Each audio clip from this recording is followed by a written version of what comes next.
umurebi wa Rubirizi News Center we baregumizamu uri kutureba kandi no gumizamu kutufollowinga ahami kutuyutu nka YouTube hamwe na Facebook subscribinga followinge tutambure hamwe ari Rubirizi News Center.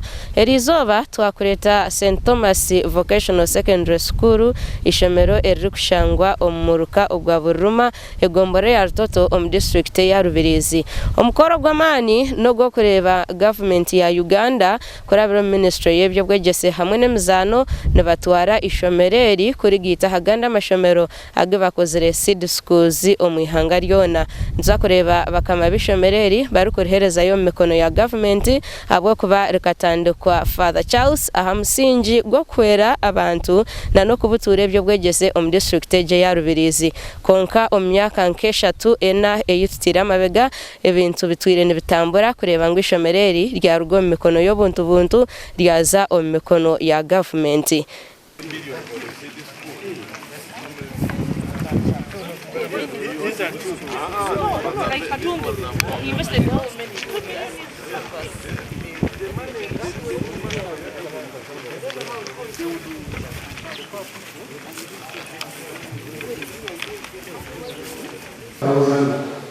For the 7 students, we have 514 girls and 533 boys. The legal status: the school is owned and run by St. Thomas Vocational Secondary School Limited. Is licensed. The school was registered as a private secondary school on 7 March 2010 under registration number PSS S496 as an O-level and A-level needs to be recorded. The next center number: Uganda National Examination Board granted St. Thomas Vocational Secondary School and Examination Center U 2,860 with a capacity of 300 candidates for O-level and 100 for A-level. The corporate status: the school has elected chairman board, Mr. Nazariwa Karisha, please stand up for recognition once again.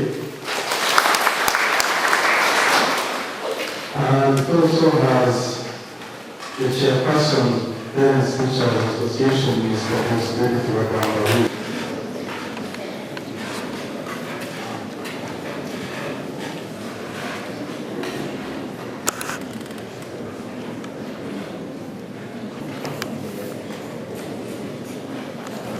abashomesa babire mbashomesa mu Eishomereri nko kuwahora permanent secretary na gambo wa Ministry Education. Abashomesa babire mbashomesa amazina gabo bakagateko mu kitongore cyo kuronda abakozi mu bwegese Education Service Commission nibija kwijaha nababaha interviews abararabe mu government neja kubatwara ne bateka payroll ne gumane bashashure mishahara cyabachukuru ayizobere kureba mu nicyenka zoto sub county ikituro antore kineka kwate no kutagira Eishomero ya government mu Gomborom cyabasa kwikirera izoba nyina amasiko mingi ngo nka community twagoba mu nonga ahabo ku Eishomero ibiri private kuko mu mukono wa government ibishare mbiteko kucyendezerwa kandi abazire babasa kwangirwa so nyina amasiko ngo inamba y'abashomi yaza kwiyongera abazire baza kwangirwa kandi ntunga yona yaza kuzo mucweka yarugiro mbegesi muntu twabatungira bwegesi tunamusiko kutunga ibintu binje bikongera hari yecho ahabuyiro kandi nisimba government ya Uganda abo kuteka tekaho no kuramwe kincho basakishije mu yeri izoba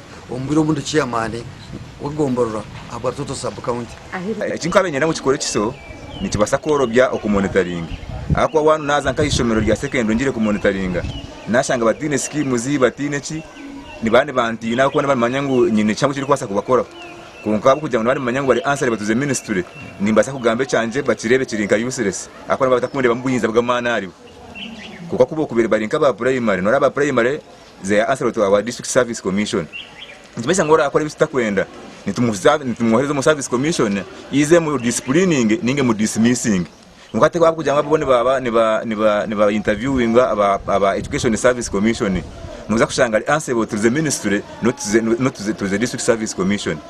So uza kushanga handling yabo they can be a bit stubborn compared to the primary schools where we recruit our own teachers.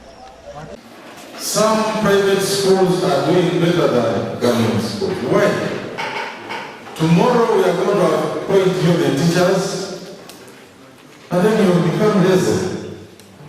Because now you know that you get salary at the end of the month, then you will have to scorn from your responsibilities.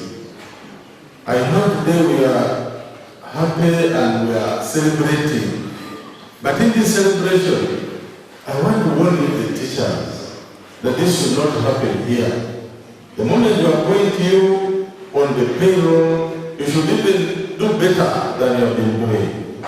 So that next time we come here, we come to celebrate good results at all level, good results at every level. This is the message that I want to leave with the teachers. Honorable Ntamuhira. Ntamuhira netumweza kwanga naye yayambako okola ki? Yayambako okulaba nti gundi eno process eyitamu. Niye abantu beerubirizi nabateeka embala byeko. Tabamu tebagala nkulakulana. Abantu baganyulwamu ne bakikuba ne bakyekubira tebakweyendeza. Tebeyagaliza. So no government yalitwala dda. Naye ku kino nebaza tetwalitutte wendi. RDC nga wendi naye mbadde nno ananyonze government eritwale kubanga father agamba lwaki atandika essomero ayambe ku bantu bano abaana bonna ab'omutundu kino basobole okwakisesinga ku buyigirize baddamu tebasobola olwa ssente naye government bwetwala essomero kitegeeza ebisale bigenda kukendeerako abantu bonna babe nga basobola okujja ku St. Thomas. Ntwenda kukozesa essomero eri libe model school noti onweni Lubirizi omukyanga ekye tube tuyineyo St. Thomas as a model school.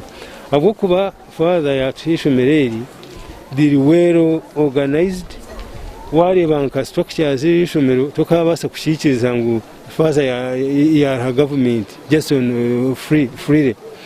Ntwenda kusima father abwechi guest yakora so ni abana bazire bona bakabire ni ba joining St. Thomas. Abo kugira ngo ni Eishomero yonkiri omunaka sub county. So na school fees abantu baza kuwerwa abo kuba Eishomero za kugumana tungana ka capitation grant so ka fees abuzire kuba kuzanu bahanda kaba kali subsidized.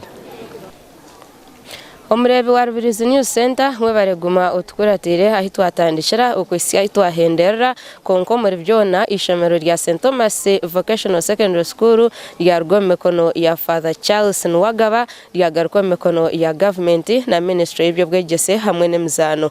Omuryecho abantu becanga ecyaro toto hanu ya Buruma ahi turi kandi na district ya Rubirizi okutwara hamwe babaterera okongera kutwara abana Eishomero na munonga kubareta Eishomero eri kandi n'abashomesa babaterera okutakwata binkwatire ki abo kugira ngo baza aha government payroll bagumizemo ne bakore emirimo yabo rero bagumizemo ne bashashurwa kurungi aha bwa Rubirizi News Center na Jazira Kansime kandi akamera inyineho ki Ramadan guma not followinga kandi na no kuturikinga aha mikutu yitu yona Facebook Rubirizi News Center no subscribinga YouTube Rubirizi News Center.